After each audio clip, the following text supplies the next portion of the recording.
when he's trying. 1, 2, 3.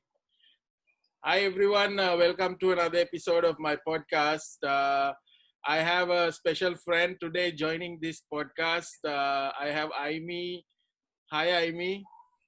Hi, Channa. How are you? I'm good. Imee, how are you doing with this lockdown and COVID and everything? Well, not much has changed with my life, to be honest. It's the usual, staying at home. And how has it changed? I guess most considerably the fact that my kids have been home all the time and Right. that I clean more. So I have a lot more housework and trying to figure out how to organize everything in a way that I'm able to do my work, attend to the kids, and all of that stuff. But apart from that, my life still pretty much remained the same. Really, there are some inconveniences, especially not being able to see my mom, who lives 20 minutes away, and not being able to visit her. She's 98. Wow. No, 89. I switched that around. She's 89, and thankfully my sister is in town from the US and was able to stay with her throughout the lockdown. Otherwise, she'd have been alone this whole time. So, yeah. But yeah, otherwise, everything's good. Yeah, so you've been a yoga the yoga teacher and meditation consultant and all that. So how is the lockdown affecting what you're doing?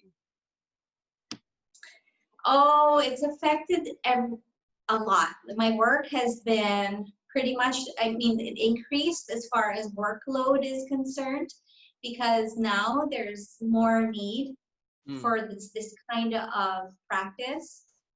And especially when the lockdown began, people were really in a lot of a state of fear and confusion. So I was doing meditation for free, live, every day for a good number of days, definitely.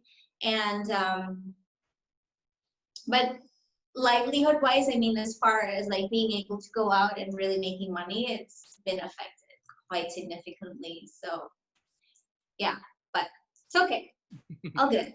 Yeah, and I remember early days of the pandemic, you were putting out a lot of meditation videos and online chanting and all that with the Awakening Global Meditation, right?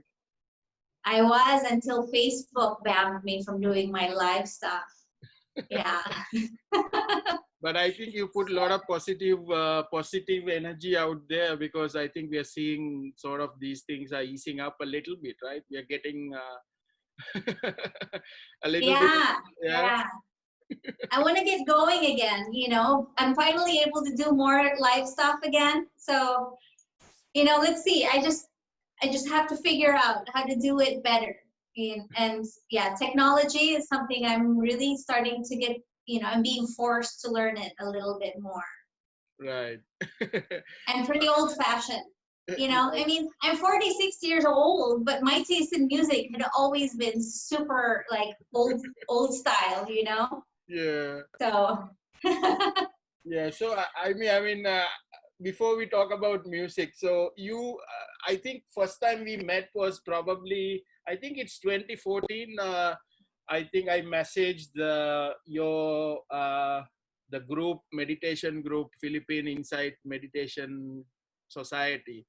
And I think I met you and Robin in one of the sessions in 2014. I think I remember.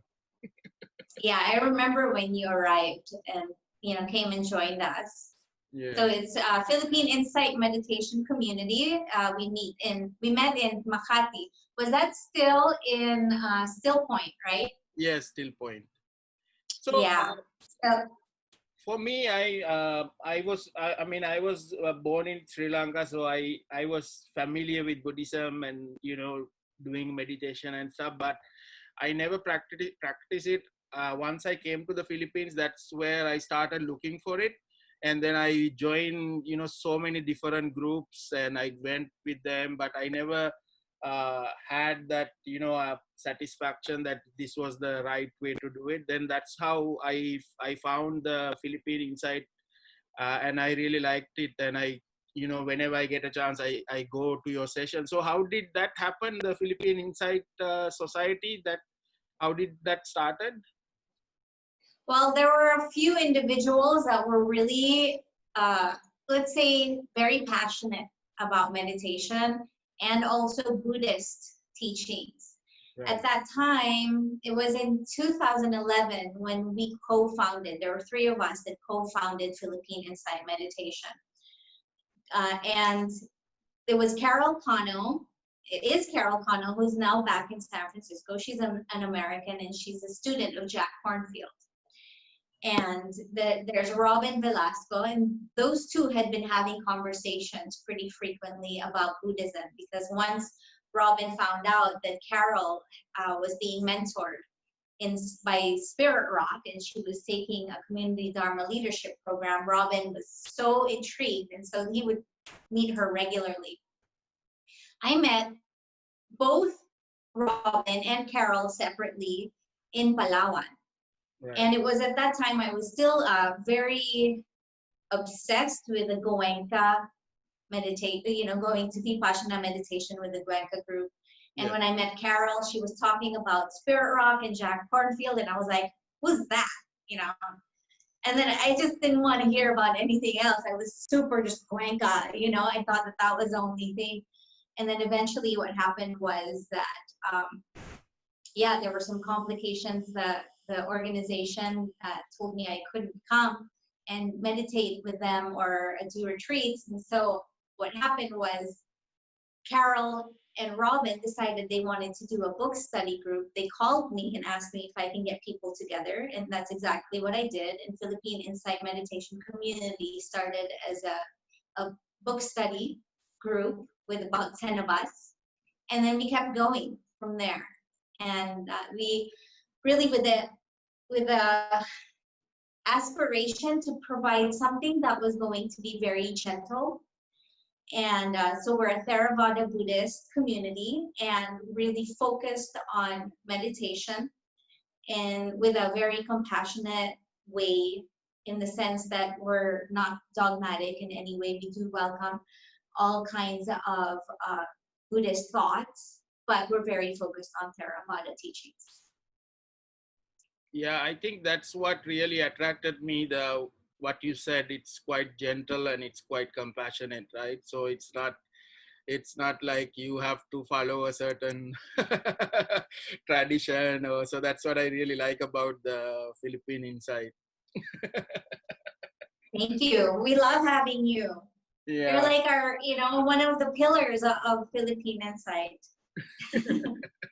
Yeah. So, Imee, what's your story? Were you born in the Philippines or you born in abroad? Yeah, I was born in Manila. Okay. And I moved to the United States when I was 11. And I moved to Minnesota. Of all places, from a tropical island country, I moved to very, very cold, wintry Minnesota. And I lived there until I graduated from high school. And then after that, I kind of traveled around a little bit and ended up in California. So how was the life there once you moved there, like being an Asian kid or Filipino kid there? So how was the life back then? It was hard, to be honest. I mean, but as a young child, at 11 years old, you don't really process it very easily. You just, it's a lot easier to assimilate into a new culture and a new way of living when you're that young. Right. Because I've tried also moving to another country when I was a little bit older, and it was more difficult for me.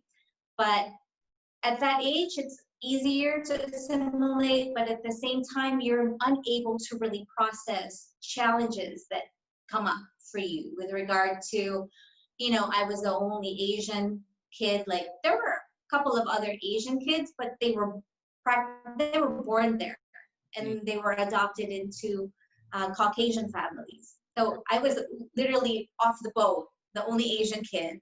And it was mostly Caucasian, middle class, upper middle class neighborhood that I had moved to.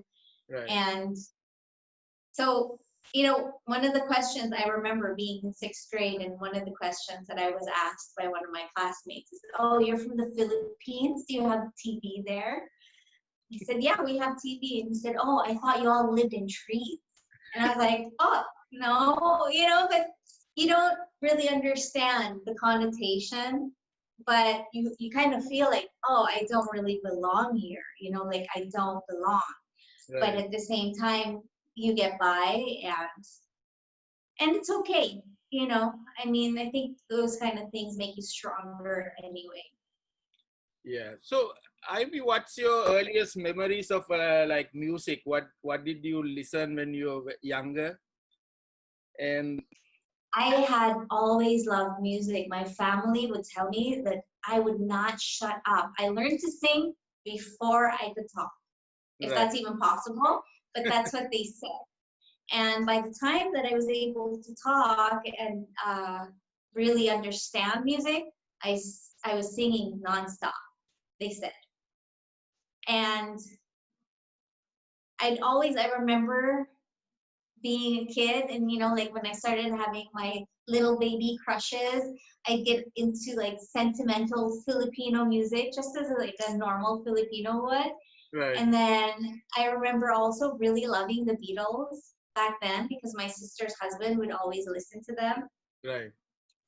And Air Supply was a big thing too, you know, when I was growing up. Yes.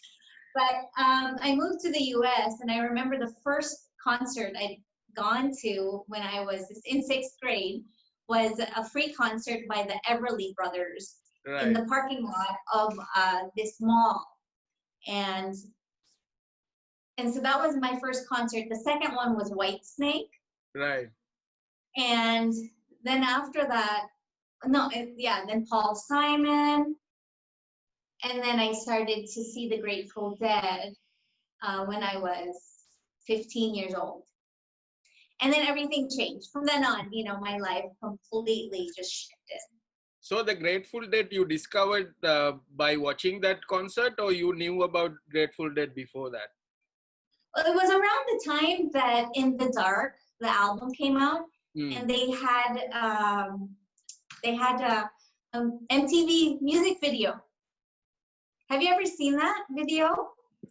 I think so. The one is that the one in the bar? That's the one where they're on stage and then they turn into skeletons.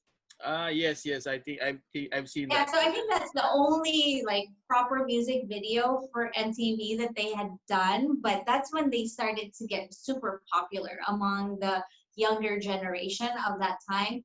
But when I was 15, so that must have been like in the 90s. Just like like 1990 Right. or 1989. And yeah, I can't remember stuff so well with like my numbers because I'm 46 and you know how things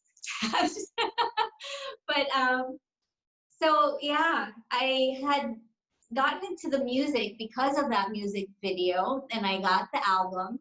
Mm. And then when I was 15, I got a summer job at Dairy Queen, and the Grateful Dead were having a show in Illinois.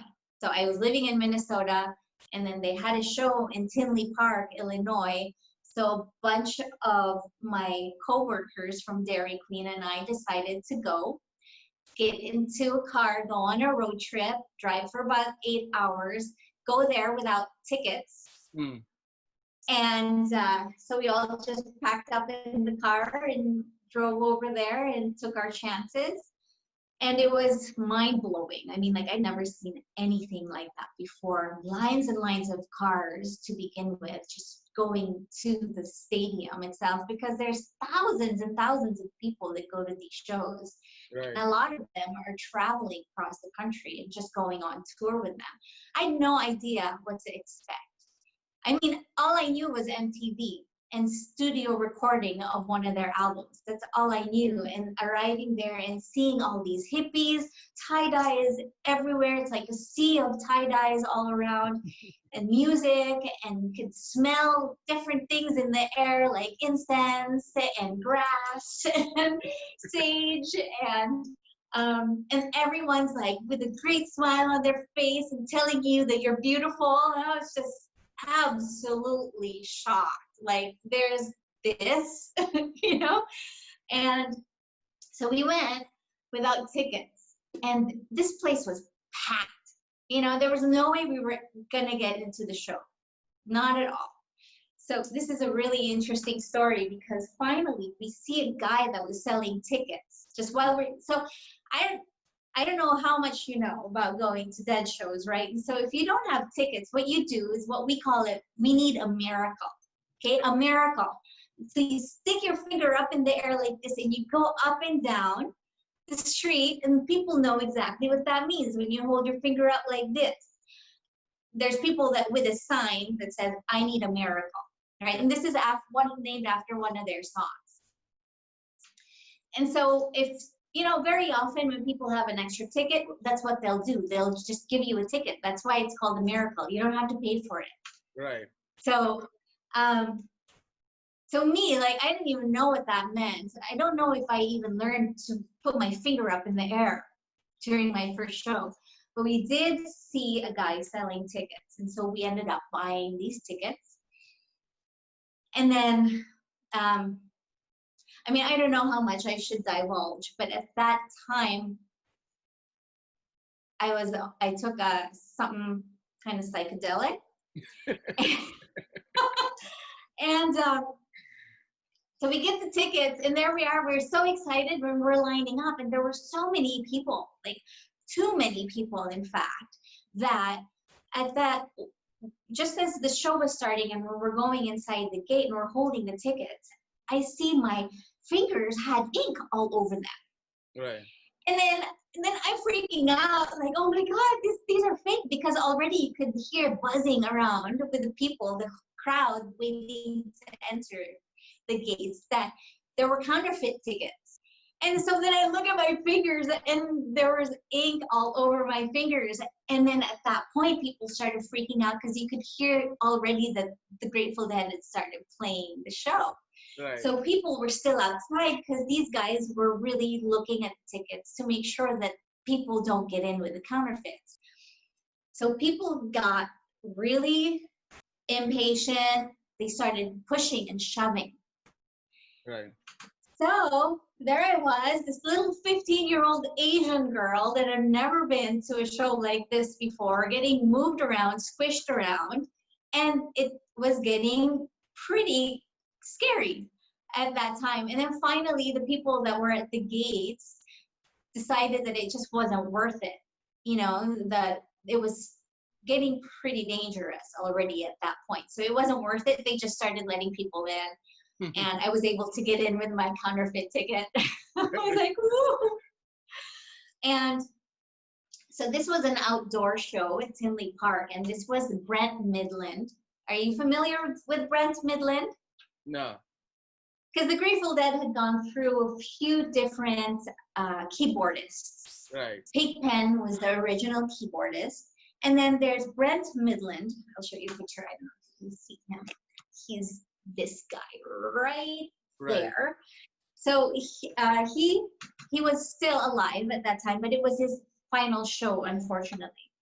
And so we, you know, the Dead started playing, and I was just totally like amazed at the sea of hippies, everything, the entire like experience of all my sensations being completely challenged, and everything that I knew was completely like blown away. You know, there's these big screens showing their faces with Brent Midland's eyes bugging out, you know, and while he's singing, and that got me totally captivated.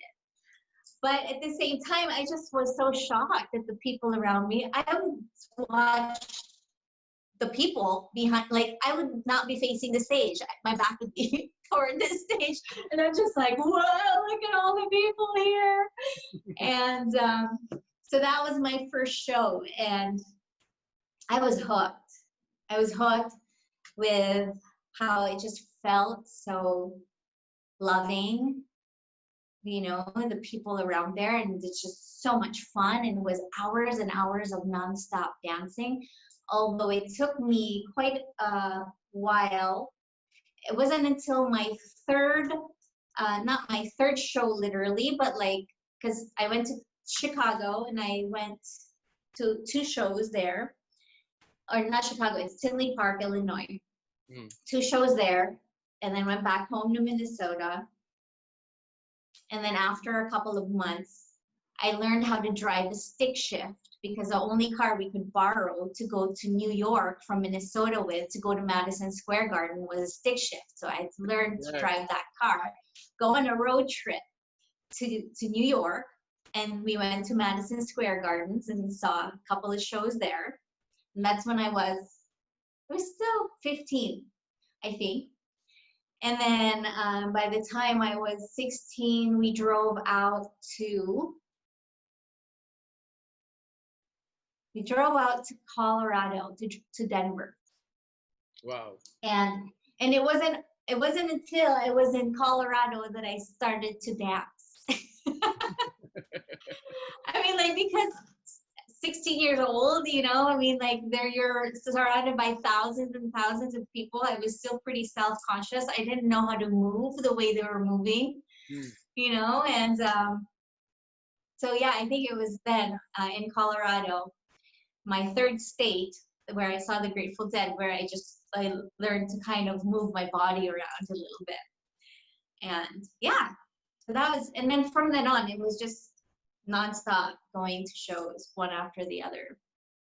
So these shows, from the photos that you showed me last time, so it feels like it's you're kind of like you're in church, right? Or you're in a worship service kind of feeling, is it?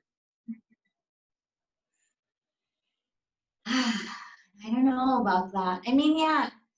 So, you know, that's a good question, because the thing is like, I'd always been a religious. When I was a kid, I was religious. While I was still living in the Philippines, I would go to church almost every day by myself. Right. Praying to God to give me a better life, you know. And then I moved to the US, and through my teenage years, you know, it wasn't the same. So I became an agnostic, and then it wasn't until I started to go to see these shows did I become more spiritual, but I didn't understand it to be that way. Right.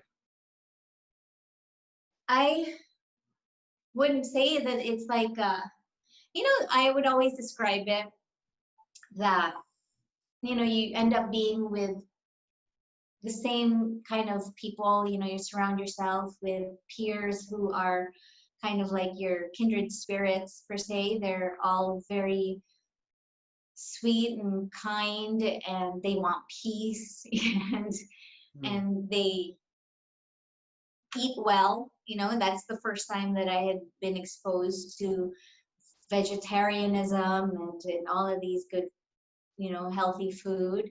Right. And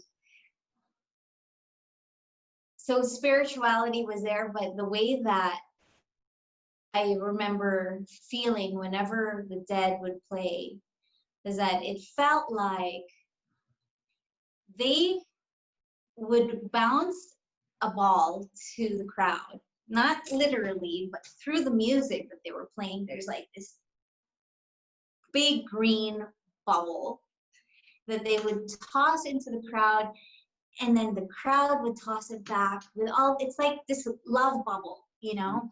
And then as they continued to play, this bubble would just keep growing bigger and bigger, and it's like this exchange of energy between the band and the crowd. So it wasn't just the band playing to us, but we were feeding off of each other. And then the more energy that the crowd was exerting as far as like how much they were appreciating the music and how much they were dancing. And then the band would feed off of it. And then the more that they would play incredible licks like Jerry Garcia, you know, just like with his high-pitched guitar playing, and they just really take you on a trip. So yeah,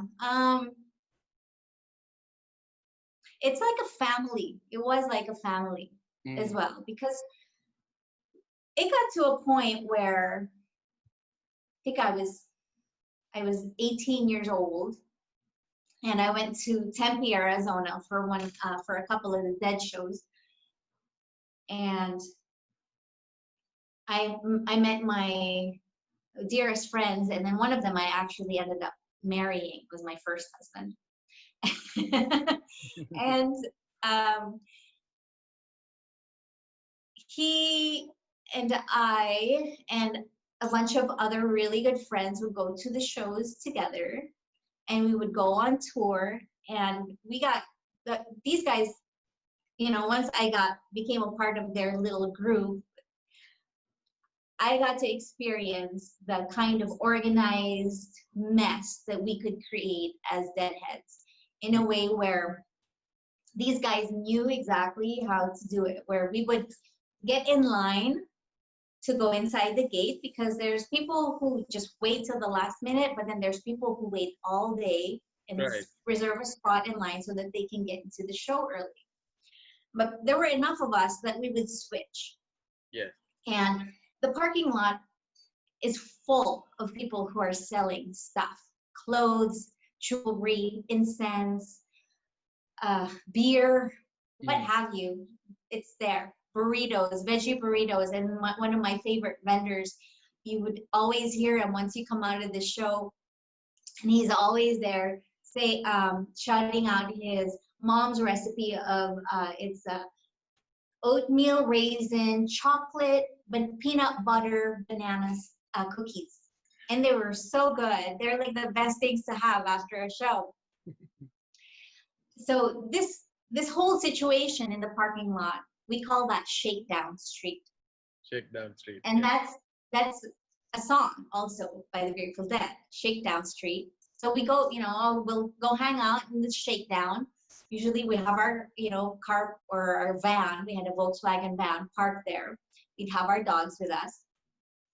And then one of us in the group would sit and wait and just wait in line. And so by the time that we get into this show, we know exactly where to position ourselves. And it's usually on the floor if it's an outdoor show, meaning like 20 feet away from the stage. We have done it before where I was like this on a stage. Right. Okay, but that was not as nice. Although Bill Kreutzmann, one of the drummers, stuck out his tongue at us when we were, you know, that close to the stage. But we preferred to be 20 feet away from the stage and in the fill zone. So in Phil Lesch's side. 20 feet away from the stage, because when the guys were playing from the stage and they're looking, we're pretty much at eye level. If they look into the crowd, they don't have to strain, and then they see us. That's how we positioned ourselves, and it was always in the fill zone.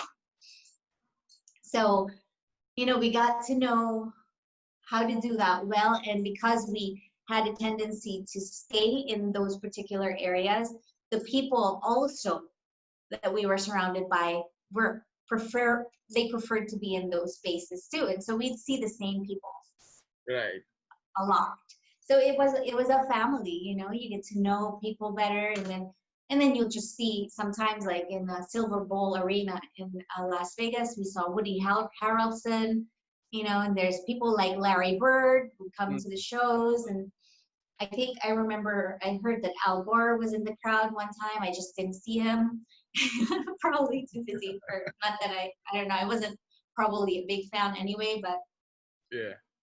So yeah, so to everyone who doesn't know, so Grateful Dead fan is known as a deadhead, right? So yes. when did you realize that, I mean, after how many shows you realized that you are actually a deadhead? After my first show. Okay. I was hooked.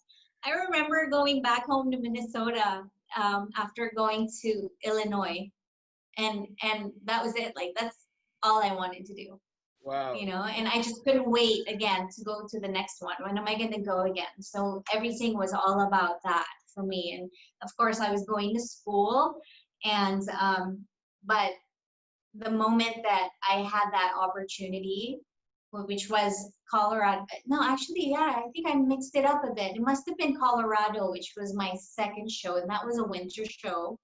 So we went to Denver, and then after that was Madison Square Garden. But yeah, it was always like looking forward to the next one. Which show was I going to go to? And especially because I was still so young, and my parents didn't know I was going to these places. So yeah, I was sneaking out. So you were lucky to see Jerry Garcia, right? So what was your feeling when you find out that he passed away? Well, so I was at his last show. That was in Soldier Field in Chicago. And none of us really expected it. We knew that Jerry had diabetes and he was having health issues, and he had some, he was addicted to drugs. So, you know, but he had just gotten married to Deborah Coons. They got married in February 14th on Valentine's Day, which was a huge shocker for everybody, you know. And then he died in July. Yeah, because the Soldier Field shows were on the 4th of July weekend. And we had been on tour. So I was at the time living in Los Angeles, and I was working as a food server. I was working in the restaurant, and I was making good money, but you know, also like I could take days off, like months off. And after saving up enough money, I'd take a couple of weeks or months at a time off just to go to these shows. And so we had decided to do summer tour. We had gone from Los Angeles all the way up the coast, up through Oregon when they had shows in Eugene, and then up to Seattle, and then came back down again through San Francisco at Shoreline Amphitheater. And then we went to, did we go through Las Vegas? Yeah, and eventually we went to Missouri. We were also in Indiana, and at that time it was already like, it was intense, that summer tour, because there were a lot of things that were happening that were not good. In fact, something happened in Indiana, in Deer Creek, where a bunch of the kids, and I don't know if they really were Deadheads, because Deadheads wouldn't really do that.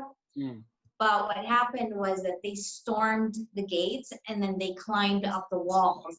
They stormed into the show.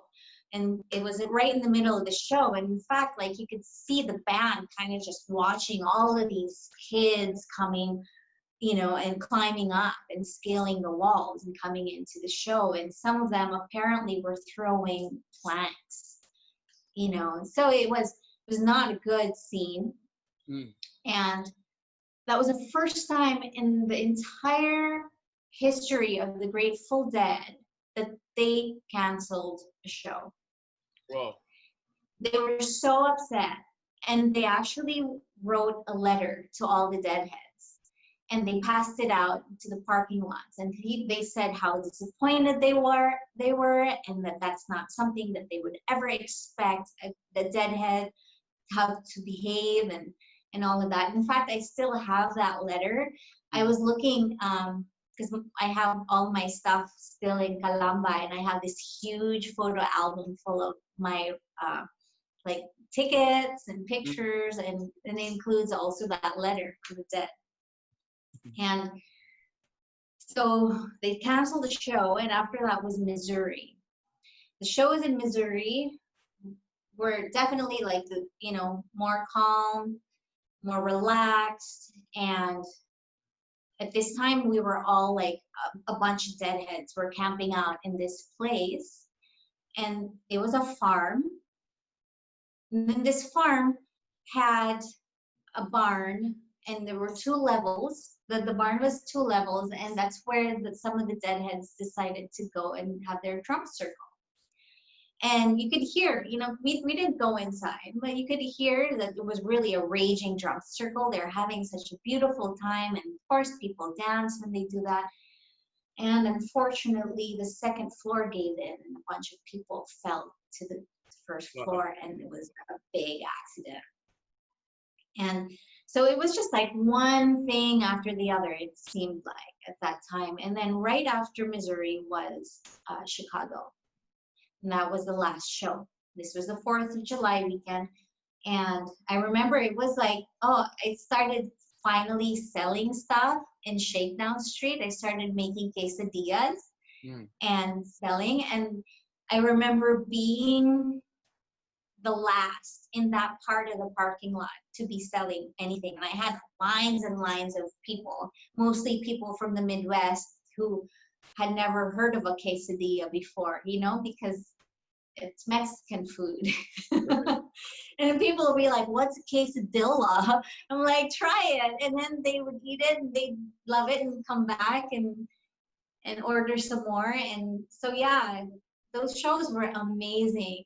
I remember they had fireworks, and even in the fireworks, they had to steal your face, you know, steal your face is this.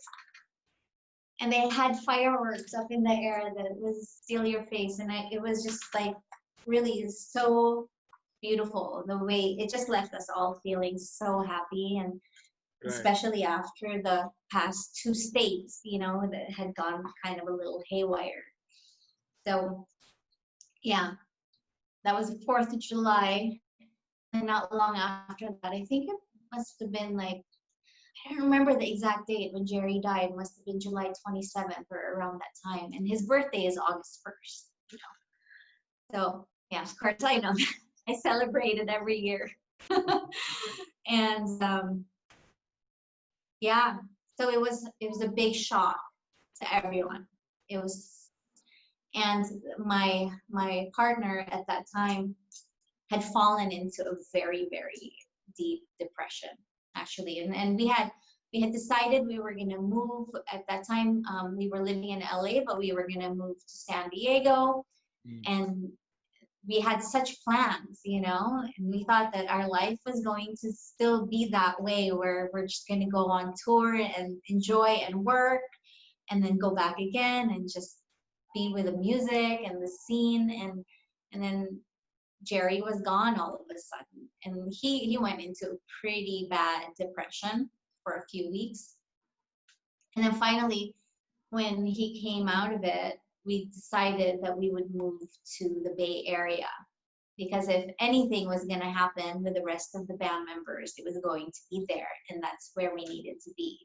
Right. So then that we moved to Oakland, and yeah, we moved to Oakland, and then ended up in Berkeley, which was the last city that I was living in before I moved back here. After Jerry died, it took a little while before the band started to come back again together, and or not, you know. I mean, like Phil would have his own shows, so I met Phil Lesh a couple of times. Right. I met his wife, and Bob Weir. I remember seeing him in Las Vegas while I was shopping for some hippie clothes. He and his girlfriend came into this tent also with these nice hippie dresses, and he checked me out, I remember. And also Bruce Hornsby, after Brent Midland died, Bruce Hornsby was their keyboardist for a little while, temporarily, until they found somebody to replace him. And so I have some pretty far stories, but I have here, okay, so I'm going to show you, you're going to see my real name, okay, because it's not really Imee, but I have I have Bruce Hornsby's autograph here, and I have Bonnie Raitt's autograph right here. Right. And because Bonnie Raitt, I was such a big fan, I said I was going to go to a Bruce Hornsby show, and I knew that Bruce Hornsby would always play with Bonnie Raitt, and I had this daydream that I would meet Bruce Hornsby and that I'd get up on stage and sing a Bonnie Raitt song. And I really knew it was going to happen, but then it turned out that Bonnie Raitt came to the show and she sang the song I was going to sing. But I got their autographs then because I got to go and hang out in his backstage. So yeah, and these were so the rest of the Dead would play, different shows. Like, so this one is Mikey Hart. Mm. And so these are all original posters by Bill Graham. Right. And so this is just Mikey Hart and Planet Drum. I think that was before Jerry died anyway. And that's in the Fillmore in San Francisco. And this is really special to me, actually. So this is a poster size of the ticket for the Mardi Gras shows in 1995. Wow. And this is also an original, and they're numbered. They only printed 25,000 of these posters, and this is number 6,057. So I have. That was the ticket for the show? No, the ticket looked like this. So when you do mail order tickets, the mail order tickets usually are more special than just the regular tickets. Regular tickets look like that. But the mail order tickets usually have like a holographic image of a dancing bear or something. But the tickets look like this for the Mardi Gras show. And this was in Oakland Coliseum. And it was so special because it was my 21st birthday. Wow. And I used to celebrate my 21st birthday with another super good friend that I would go on tour with, Bob. And I remember this show, I think, I don't remember who was like, what's his name? Ramford Marsalis might have been at this show. And it's always amazing to have, he plays clarinet or something like that. But it's like when the Grateful Dead invite other people to play with them, it's always usually pretty incredible. So what's special about the Mardi Gras shows, and it's usually like all of these special shows like Chinese New Year, they'd have it. Or it's Mardi Gras, for example, and it's usually in the winter, in February, and that's in Oakland Coliseum most of the time. And this one, they had a parade going down the center of the floor area. And they like had huge, what do you call those? Like floats and things like that. And they were throwing beads to the crowd and drums, and it was really incredible. And then in between the opening show and the Grateful Dead, that's what happened. What they had the parade, but they had turned the lights down at that time. And so my friends and I, we had an entire row of seats because, we were a group of people that would go and see these shows together. So we had an entire row from one side of the aisle to the other aisle.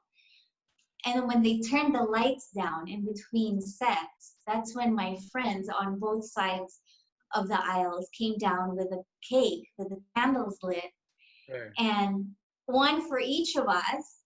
So, Bob with that side and me on this side, and then they all started singing happy birthday, and there's like hundreds of people singing happy birthday. Wow. It was just like, wow, and 21 is a pretty significant number in the US, right? Because that's when you can start, finally you have an ID, you can go to the liquor store and buy beer. Yeah. You're like finally an adult. So yeah, that was a very, very special birthday for me. So this is, my memorabilia from that memento. Yeah, so, and then after, and this Dead would play, but they never really played as the Grateful Dead until the 20th year anniversary of their last show. Mm. So it was in 2015 that they finally came back together as the Grateful Dead. And they had a 20th year anniversary since the last show that Jerry was in, and they played in Soldier Field, still in Chicago. I wasn't able to go there because I was in, I was just already lucky enough that I was in California at that time. And just before the Soldier Field show, they had also some shows in Levi's Stadium in Santa Clara in California. And so I got to go to those two shows and relive the old days after 20 years. And it was Trey Anastasio that was playing with them at that time on the lead guitar. Trey is from Fish.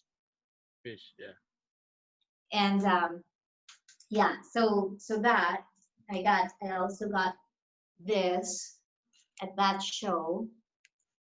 And I don't know what I'm supposed to do with it. It's just like this really long string. But yeah, there's that. And yeah, so those were really amazing.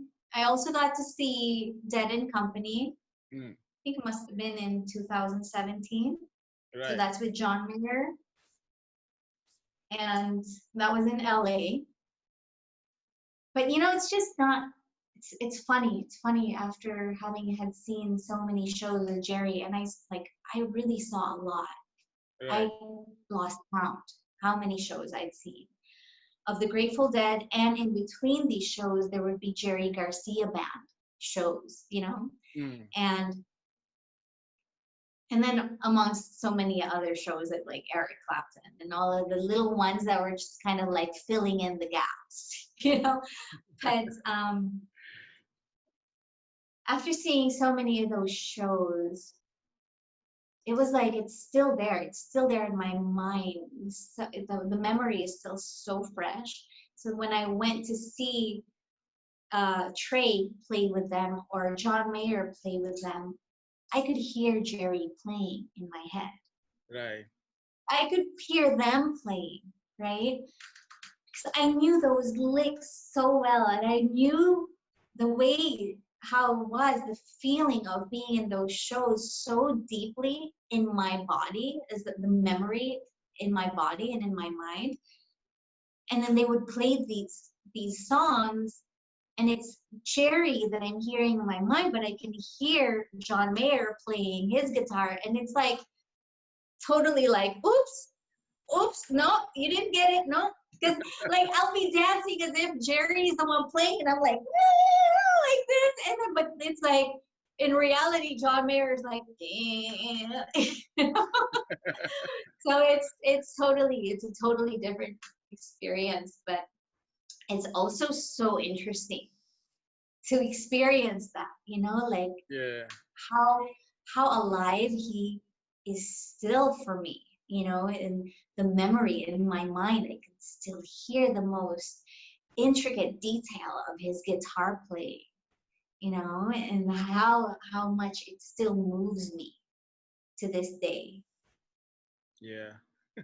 It's so much. I mean, I'm so happy that you asked me to be a part of this, because, you know, it always gets me so excited to talk about the Grateful Dead and these experiences that very few people can actually resonate with. Not a lot of people know about the Grateful Dead, especially here in the Philippines. Yeah. I also discovered them like by accident. Actually, I found this book. This is called Deadhead Forever. So okay. And then that's where I thought I found this, and then this is like a fans like it's like a scrapbook of all the something like that. So that's how I actually discovered, and then I started like getting the albums and trying to look for the albums and stuff. I know that this album is something special to you. Yes, it's special. My company, I had started a food company, a health food company that I call Sundream. I don't know if you can see it. And Sundream is short for Sunshine Daydream, Right. which is a part of the song Sugar Magnolia that's Yeah. that's This in that album. Yes. So I think that's probably my ultimate favorite song is Sugar Magnolia. In fact, I even had a beetle when I was living in Magallanes. I had a beetle, an incredibly cute beetle that I named Sugar Magnolia. That was a long time ago. So, And I, um, I remember you telling me that you even named your son after a Grateful Dead song. yes.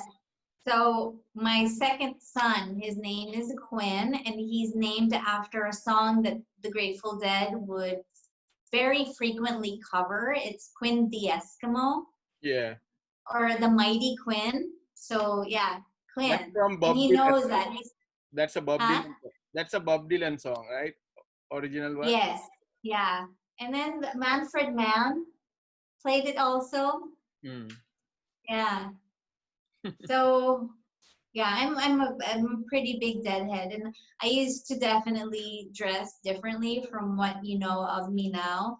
In fact, like I remember I would put beads in my hair, and I've always had straight hair, and I was surrounded by people with a lot of people with dreadlocks and stuff, you know, and my hair would do that unless I decided to knot it up. But I remember getting like African trade beads were pretty popular back then, and I just put African trade beads, like stick my hair through the hole, and then have African trade beads in my hair, and then eventually I had it in there for so long that I started getting dreadlocks, or like I got knots. All my hair here started knotting up, and then I couldn't comb my hair anymore, so I had to cut the beads out, and then eventually, like my hair was like I had horns because I had like these short hairs. But yeah, I would make my own clothes with just like little with old material, you know. I would sew things so that I would look super hippie. Hmm. And yeah, I mean, I still have my Grateful Dead shirts. I remember having so many tie dyes, but yeah, those are all gone. So um, the Grateful Dead, this it's from the way you're describing it. It's a very spiritual experience for you, right? yes, So absolutely. That for me was the time when you know, everything became new. Like what I thought was real was not even half of what I was able to experience. You know, it also allowed for me to become more independent. I really pushed my limits as to how far I can go with like being, you know, finding myself. And I think spirituality has a lot to do with knowing yourself. And so, yeah, it just, you know, I was able to travel to so many different places and meet a lot of amazing people. And it was through also the experience of the music where I started to understand different parts of my mind.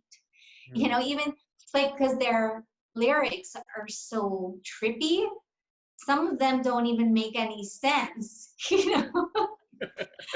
And so it just like the world as I knew it suddenly morphed into greater possibilities. You know, the possibility of being someone that was different from the rest. Like I was so different from my family. They didn't understand me at all. And so I think like, yeah, just kind of stepping outside of the box where it helped me to find my authentic self and express myself in ways that many people hadn't dared at that time. So how did you get into like yoga and meditation? Meditation, I found a book. It was in my house. I don't even know whose book that was, because I don't know if any of my family members even knew what meditation was. But when I was 16, I found a book on transcendental meditation.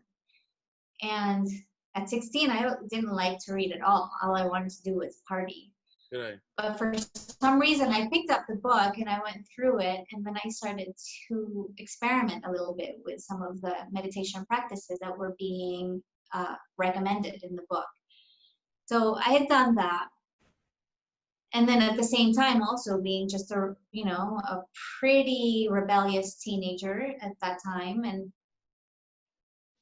just going to shows and doing the things that teenagers do in the US, not necessarily here in the Philippines. And I didn't remember until just recently when one of my high school friends who had traveled with me to these Dead shows up until our mid-20s, that she reminded me that I was still meditating up until my early 20s. I forgot. Because at that time we were already living in the Bay Area, and she said that she would wait for me outside my room until I finished meditating. Right. And I was like, really? I didn't even know that I stuck with it for a few years. But I mean, clearly it wasn't consistent enough that it was that big of a part of my life that even, I'd forgotten that I was doing it. But until my early 20s, I think, is when I was meditating for the first time. And then when I was 20, so it was in 1995 when I first discovered yoga. I was living in Berkeley. And I remember seeing an ad, and it wasn't popular back then, even in the East Bay or even in the Bay Area. Yoga wasn't the way it is now, that everyone knows about it. But for some reason, I was able to see an advertisement for a yoga class. So I went and I attended, and it was then that I, was like, wow, this is great. I love this, But I didn't also practice consistently. And then I ended up coming back here to the Philippines. And then I found yoga here. And I would go to, it was Hose and Sandy at the time back in Makati. And I would practice with them. And then also in Alabang, they had Yoga Manila, and I would practice there. Then I found it too expensive to have to go there from Laguna. So I went to India, because I wanted to really ground in my practice. Right. Went to India and I stayed in an ashram there, and that's, just me wanting to be independent and be able to do my own practice without a teacher. Consequently, I came out of it with a teaching certificate. Right. And then it was right after I came back from the first time I went to India. Somebody, one of my classmates there, Delaram, she's Iranian. She was one of the ones that I got real close to in India. She told me that I would really like this Vipassana meditation. The story behind that, I was in my dorm room, and I was sharing it with 3 other women. One was from France, the other from Germany, and the other one was from Australia. And one of them had just finished a 10-day Vipassana retreat at one of the Goenka retreat centers nearby in India. And she would meditate, and I didn't know, because she would always have her curtains closed and stuff. And at that time, it was the first time in a really long time that I had seen people who were like me. Because in the Philippines, everyone was the same back then too. You know, most people were the same. They dressed the same. They did the same things and liked the same things. Whereas me growing up the way that I did with the Grateful Dead and being so experimental with my life, that it was difficult for me to find somebody that could understand, relate with me. And it was when I went to India that I was like, whoa, there's all these people and they're like me. And it felt like I was just released from a zoo or something. You know, I was so happy and excited and bubbly. And people liked to talk to me. And unfortunately, my roommate, of course, I didn't know she was meditating, but people would come and talk to me in the room and she'd be so mad. She hated me so fiercely. And she treated me not in such a nice way for weeks. So I was telling my friend Della, I was like, dude, if that's what meditation does to you, I'll never meditate. And then that's when she told me, no, I need to try it. When I did, I was crying in my room for 3 days, she said. And then, so I thought, okay, well, I trust you. And I, love that woman dearly. So when I came back to the Philippines, I thought, oh, what is this Vipassana thing? And is it here? And so it was then that I did a search, and yeah, lo and behold, we had Vipassana meditations here too. Right. So I did my first meditation retreat in 2009 with the Goenka group. And then from then on, I was hooked. But I was already practicing Buddhism for years before that. I was also meditating with chanting since 2005. But I didn't, although it helped me a lot, and the reason why I got into that practice was I was having a very difficult time. And it was through this yearning to come out of the sadness and the pain that I was going through that I was like, I got to find this Buddhism, because ever since I was 16, there's this thing in my head already, like I need to find Buddhism, but I didn't know what that meant. Right. So finally I found Buddhism in 2005 at the time that I really needed it. And it was at that time, actually, when it showed up was when I was saying to myself, if Buddhism doesn't come, I'm going back to the church. And once I said that, that's when Buddhism came for me. It was just, I think it was just waiting for me to get real serious, So when I said that, Buddhism came, and then I started doing the chanting, and that helped me out a lot. But it wasn't until I found Vipassana that I finally felt like I found home. It was exactly what I was looking for, because I traveled Thailand, going to temples, doing all of these rituals with these sticks and the bells and the coins, and going through the motions, but I just never really connected that to Buddhism, not as how I knew. I don't know, just deep down I knew that there was something that I was looking for, and it wasn't until I experienced Vipassana meditation that finally it was like, this is it. I found it, this is the one I've been looking for all this time. And since my first 10-day meditation retreat, I was hooked. And, the experiences that I'd had on retreat were also very similar to the kind of experiences that sometimes the feelings, the sensations that I would have while even my most joyful moments, like as a teenager going to dance, and the ecstatic and blissful feeling that I would feel. I found also with meditation, without the added stuff,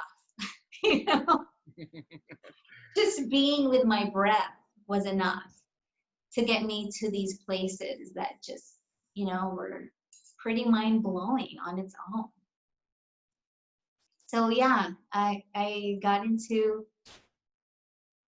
meditation pretty early on, but didn't really understand it, and it wasn't the whole understanding of it and the really being able to absorb it in the way that I felt like it was home was not until it was, yeah, with the Vipassana or the mindfulness or insight meditation. In 2009, that was the first time I'd experienced that. So from 2009 now up to now, so what do you say about the Philippine community? Is the community growing with the meditation, and is the interest growing in the Philippines? I think, yes, absolutely.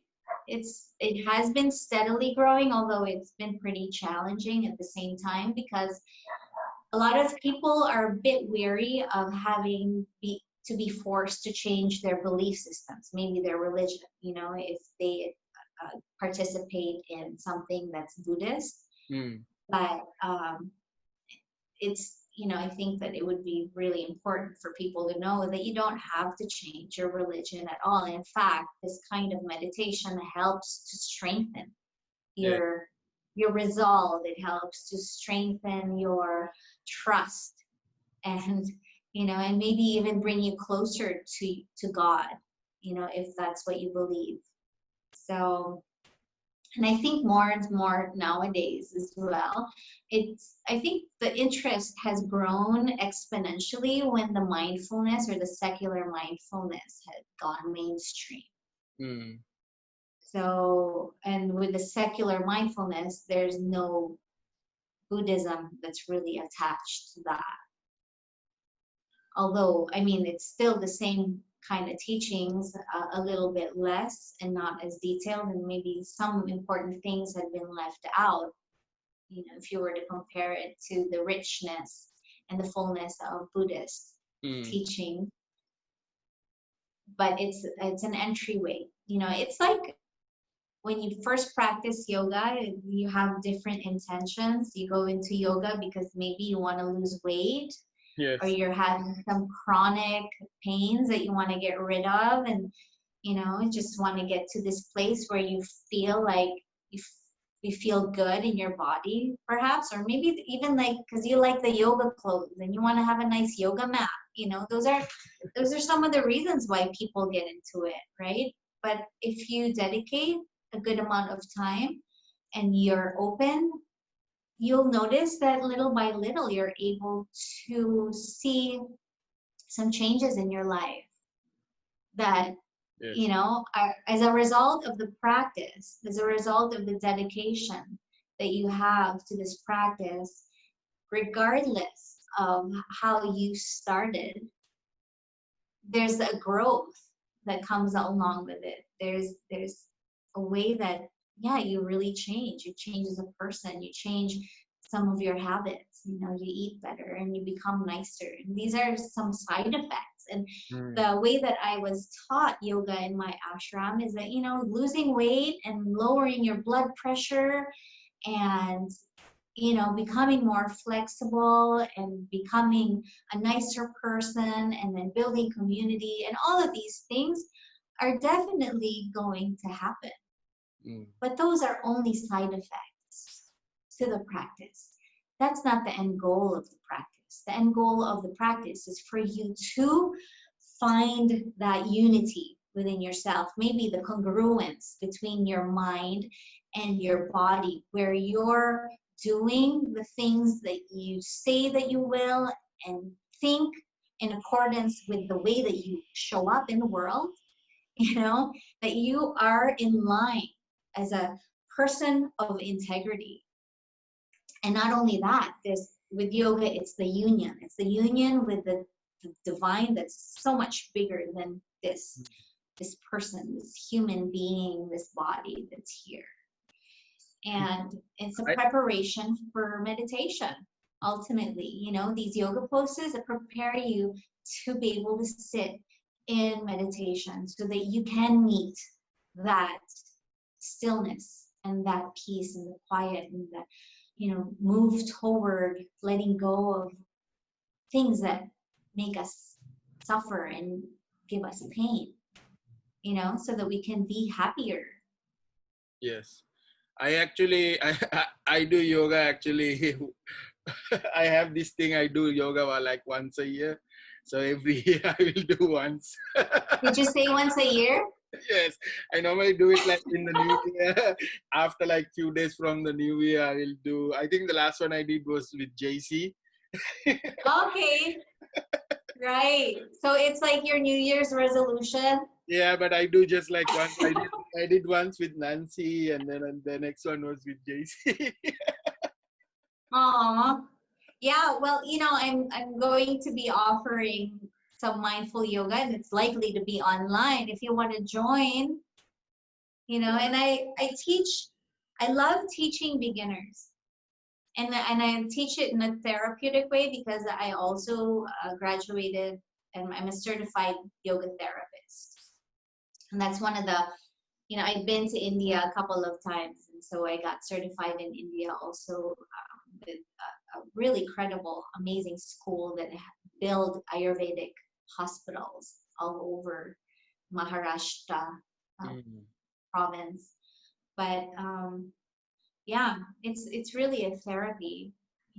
So, but yeah, and ultimately, really, it's a way for you to get more comfortable in your body so that you can feel comfortable while you meditate.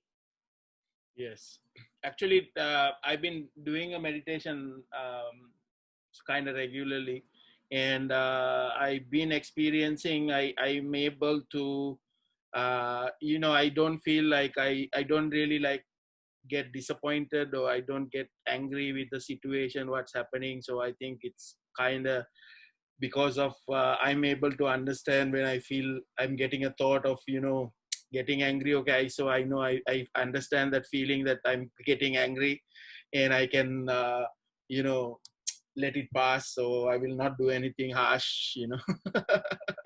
Right. Yeah, being able to pause. Yeah. So when you say that you're understanding that it's there, it's because you feel it in your body as the sensations. So if you're getting angry, you might feel it as heat in your head or tightness in your chest or Yeah. in your belly.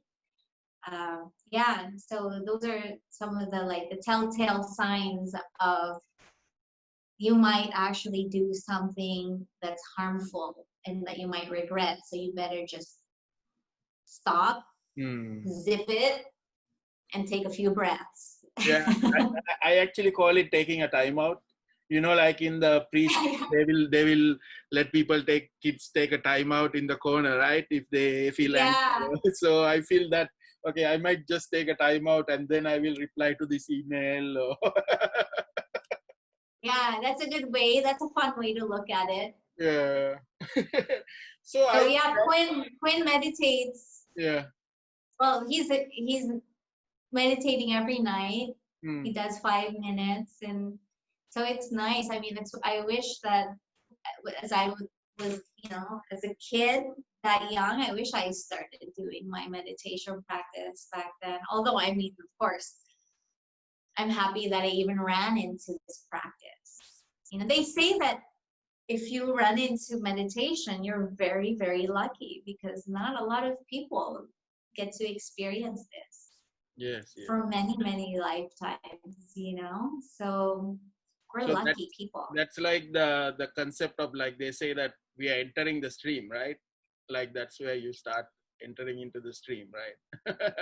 Really? No, that takes a lot of work going into stream entry. Yeah, and there's some pretty definite signs of that too. Mm, okay. Yeah. So stream entry means that you're letting go of quite a lot of things, and then you think you should have experienced the jhana states. Mm. That's So, not easy. But yeah, I think the most important thing is we just keep practicing. That's all. We just keep practicing and not trying to reach for any particular goal. right. Because otherwise you're not in the present moment if you're constantly thinking about becoming a stream enterer. Yeah. Because you're looking at the future, you're trying to reach for something that's not here yet. Yeah. So I mean, this like you going to the Grateful Dead shows, and I go also a lot of concerts. I think one of the experiences that I I get out of the concerts is actually living in the present moment, you know, enjoying the present moment. So because it's very important in a concert, right? If you start thinking about something else, then you miss the performance and you don't get the, you know. Yeah, I think you're right. I think this was probably the first trainings that I had as a young kid in mindfulness, Mm, because going to these concerts, and especially, so in the Grateful Dead, you had the lead guitar with Jerry Garcia, you had rhythm guitar with Bob Weir, bass guitar with Phil Lesh, and then on the keyboard is Brent Midland, and then mm, you've got, or maybe Pigpen even, right? So and then you've got Mikey Hart in the percussions, and then Bill Kreutzmann on yes, the track. And you've got all of them playing. To be able to like move your body and be completely present in your body and listening to the music, and at the same time being able to pick out that instrument, to know who is playing at the time. Like, it doesn't just blend in together, although the harmonies of, these instruments, they mold together and blend together to create the music, but to be able to also kind of identify and isolate the bass from the keyboard and all of that stuff. So there was a lot of that stuff going on as well when I was going to these shows. right, yeah. I mean, this was a nice, very nice to do this talk with you. Um, any message to the people who will watch this video about the current situation, you know, how to deal with the current situation of, you know, lockdown and all this chaos that's happening? Yeah. I think first and foremost is not to be afraid.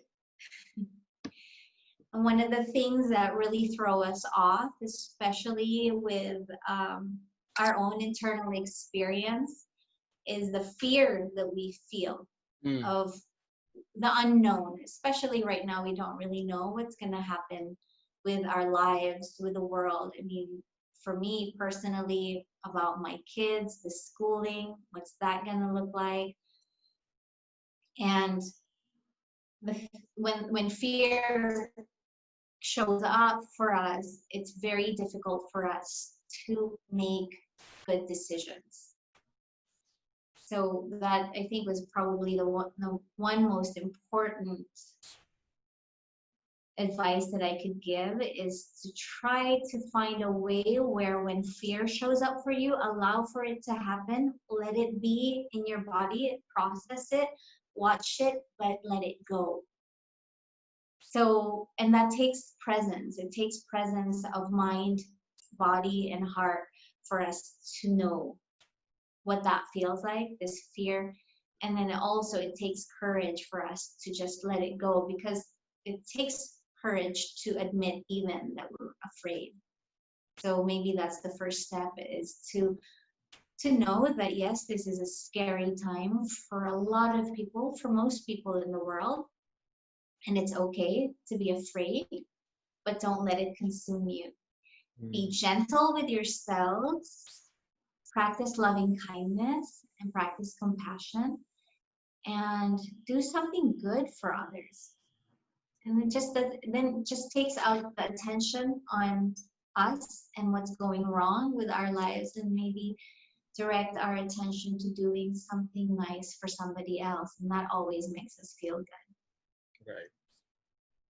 Yeah, that's a great message. So, I mean, anybody you want to shout out to?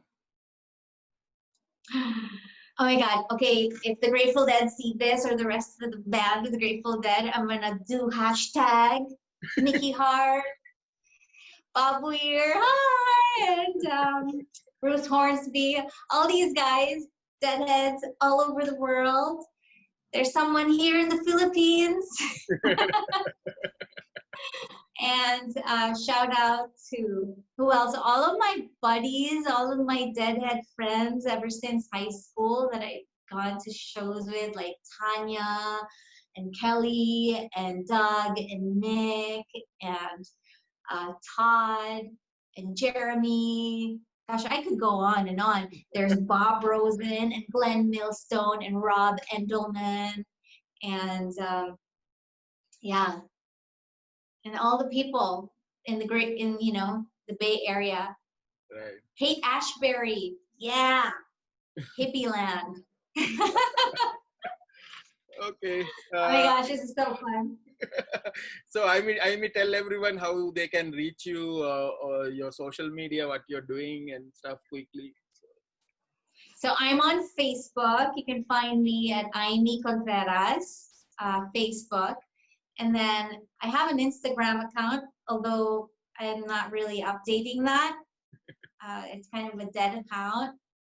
And what else do I have? Well, I have a website. My website is www.imeecontreras.com. And so you will find my contact details there. You can send a message through the contact form or find my email address and you can contact me directly for any questions. If you want to practice mindfulness or yoga, or you just want to know a little bit more about this long, strange trip that I've been on with the Grateful Dead and many other bands, yeah, be happy to share. So thank you, Imee, for doing this, the video. It's a really interesting to talk to you. Yeah, I'll see you soon. Hopefully we can meditate together again. Oh yeah, we can. Zoom, come on, we've got internet. Yeah. I'm gonna bug you. I'm gonna message you. Channa, get online. Okay. And then you'll be like, wait, I'm listening to some heavy metal, man. Okay. No, it wouldn't even look like that. That's totally hippie. You'd be like, no, I'm listening to some heavy metal. Yeah, actually, I was planning to wear a tie-dye shirt. I have a tie-dye shirt, but I couldn't find it. Oh. Well, next time, maybe there's something else that we can, figure out and talk about. Okay, Imee, thank you. Thank you. Have a great Thank you so much. Have a good rest of your day, Channa. Bye.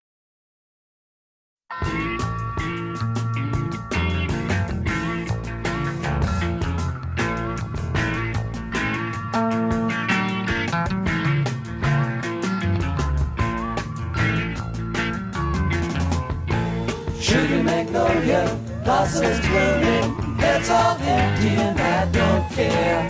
So my baby down by the river, knew she'd have to come up soon for air. Sweet blossom, come on, under the willow, we can have high times if you look back. We can discover the wonders of nature, rolling in the rushes down by the riverside. She's got everything delightful